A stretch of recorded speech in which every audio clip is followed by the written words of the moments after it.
18 సంవత్సరాలు దాటినటువంటి ప్రతి మహిళకి 1500 పెన్షన్ ఇస్తా అన్నాడు. రేపు 1వ తారీఖు ఇస్తున్నాడా? దాని గురించి మాట్లాడట్లా. 3 గ్యాస్ సిలిండర్లు ఇస్తా అని చెప్పాడు. దాని గురించి మాట్లాడట్లా. బస్సుల గురించి మాట్లాడట్లా. అదేవిధంగా బీసీ కానీ, ఎస్సీ కానీ, ఎస్టీ కానీ వర్గాలకి 50 సంవత్సరాలు దాటిన వాళ్ళకి పెన్షన్ ఇస్తానని చెప్పాడు సూపర్ 6లో. దాని గురించి మాట్లాడట్లా. అది ఎప్పుడు ఇస్తాడో చెప్పట్లా. అదేవిధంగా ఇంకోటి 20 లక్షల మందికి నిరుద్యోగులకి ఉద్యోగాలు ఇప్పిస్తాను. ఉద్యోగాలు కనుక ఇప్పించలేకపోతే ఈ లోపు 3000 రూపాయలు నిరుద్యోగ వృత్తి కూడా ఇస్తానని చెప్పి సూపర్ 6లో పెట్టాడు. మొన్న తెలంగాణలో హరీష్ రావు గారు మాట్లాడుతూ చెబుతున్నాడు, చంద్రబాబు నాయుడు గారు చెప్పిన వాగ్దానాన్ని ఏమీ చెప్పాడు. 1000 రూపాయలు ఈయన పెంచింది. ఇప్పుడు వచ్చి 3000 ఆల్రెడీ ఇచ్చేది జగన్మోహన్ రెడ్డి గారు 3000 ఇస్తా అంటే ఈయన వచ్చి 1000 ఇచ్చాడు. మీరు అక్కడ 2000 ఇస్తా అంటే రేవంత్ రెడ్డి 4000 చేయాలి కాబట్టి అక్కడ ఇబ్బంది పడుతూ ఉంటాడు. ఇంకా ఈయన సూపర్ 6 అని చెప్పి ప్రతి మహిళకి 1500 రూపాయలు ఇస్తాడు 18 సంవత్సరాలు దాటిన వాళ్ళకి. మరి ఆ వాగ్దానం ఎప్పుడు చేస్తాడు? రేపు 1వ తారీఖు ఇవ్వరా?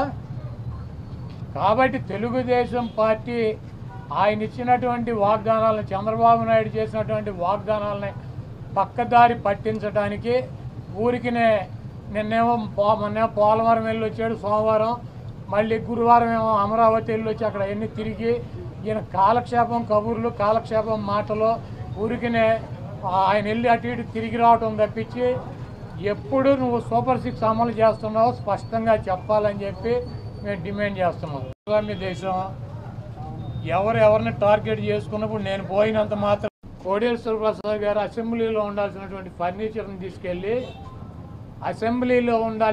ఫర్నిచర్ని తీసుకువెళ్ళి ఎక్కడేసాడు? ఆయన బైక్ షోరూమ్లో వేసుకున్నాడు. అసెంబ్లీలో ఉండాల్సినటువంటి ఫర్నిచర్ బైక్ షోరూమ్లో వేసుకుంటే వాడిని దొంగ అంటారు. సీఎం క్యాంపు కార్యాలయానికి ప్రభుత్వం వచ్చినటువంటి విజిటర్స్ కోసం ఒక కార్యాలయం, సీఎం జగన్మోహన్ రెడ్డి గారి కార్యాలయం అయితే ఒక 10 మంది 20 మంది కూర్చుంటాకుంటుంది. ఒక ముఖ్యమంత్రి కార్యాలయం కాబట్టి అక్కడ అదనపు వసతులు కావాలని చెప్పి ప్రభుత్వం కల్పిస్తుంది. ముష్టి పట్టుకుపోతే పట్టుకుపోండి, లేకపోతే డబ్బు విలువ చెప్తే కడతామని ఫస్ట్ రోజు చెప్పాం. దీని గురించి ఏమైనా రాద్దాం, కావాలంటే పట్టుకుపోండి. ఒక్కలో ఫర్నిచరు ఎంత? ముష్టి ఫర్నిచర్ ఎంత ఉంటుంది? కావాలండి పట్టుకురండి. మేము షోరూమ్లో వేసుకున్నాం, తీసుకెళ్ళి మా సాక్షి ఆఫీసులో వేసామా? కాదు, మాకు క్యాంప్ ఆఫీసులో పెట్టినటువంటి ఫర్నిచర్ని తీసుకెళ్ళి సాక్షి ఆఫీసులో వేసుకున్నావా? దొంగ అంటే అసెంబ్లీలో ఉండాల్సినటువంటి ఫర్నిచర్ని తీసుకుని బైక్ షోరూమ్, నీ సొంత షోరూమ్లు వేసుకుంటే వాడిని దొంగ అంటారు. అంతేగాని క్యాంప్ ఆఫీసులో ఇచ్చినటువంటి ఫర్నిచర్ క్యాంప్ ఆఫీసులో ఉంటే దానికి కావాలంటే డబ్బు కడతాం, లేదంటే ఫర్నిచర్ తీసుకుపోమని చెప్పాం. దానికి దొంగ ఇవన్నీ పనికిరాని మాటలు. ఋషికొండ ఫర్నిచరు, దాడులు, కొడాల నాని టార్గెట్టు, జగన్మోహన్ రెడ్డి టార్గెట్టు, ఇక్కడ పోలీసులు తీసాం. ఇవన్నీ సొల్లు పురాణం. మీ చేతనేం చేసుకోండి, నో ప్రాబ్లం. మీరు సూపర్ 6లో పెట్టినటువంటి వాగ్దానాలనే మీరు ఎప్పుడు అమలు చేస్తున్నారో చెప్పాలి. జగన్మోహన్ రెడ్డి గారు తరఫున మేము అడుగుతున్నాం, వైఎస్ఆర్ కాంగ్రెస్ పార్టీ తరఫున.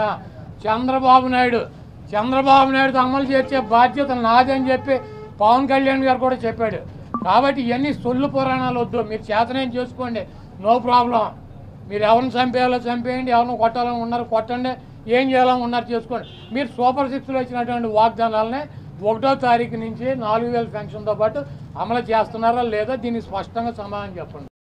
ఎవరిని టార్గెట్ చేసుకున్నప్పుడు నేను పోయినంత మాత్రాన నన్ను టార్గెట్ చేస్తే వైఎస్ఆర్ కాంగ్రెస్ పార్టీ ఏం ఆగదు. జగన్మోహన్ రెడ్డి గారు ఇంటికి కూడా వీళ్ళు ఏం పీకలేరు. నన్ను కాదు, జగన్మోహన్ రెడ్డి గారినే టార్గెట్ చేస్తారు. ఇక్కడ మీరున్న సెక్యూరిటీ అంతా తీసేసి, గన్మెన్లను తీసేసి, ఇంకా 15 రోజులు ఎలక్షన్ జరగలేదు, కమిటీ సిఫార్సులు రాలేదు, ఇక్కడ మొత్తం అంతా కూడా సెక్యూరిటీ తీసేశారు కదా.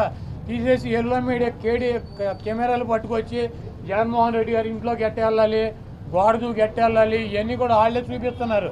కాబట్టి ఇక్కడ టార్గెట్ ఎవడు దొరికితే ఆ టార్గెట్. ఇటువంటి వాటికి భయపడే ప్రసక్తి లేదు. ఎవడెవడికి టార్గెట్, ఎవడెవడి చేతులు ఏం రాసి ఉందో అవన్నీ పైన ఉన్నటువంటి భగవంతుడు నిర్ణయిస్తాడు. ఎవరి టార్గెట్లు ఎవరికి ఏమవుతుందో చూద్దాం రాబోయే రోజుల్లో. అదేవిధంగా ఋషికొండలో కట్టినటువంటి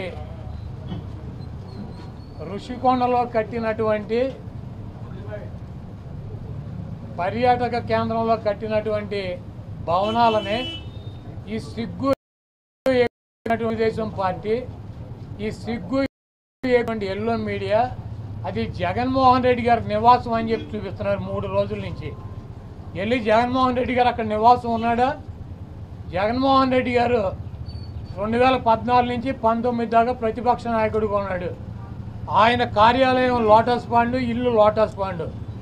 ఆయన లోటస్ పాండ్ హైదరాబాద్ నుంచే ప్రతిపక్ష నాయకుడికి ఉన్న 5 సంవత్సరాలు నడిపాడు.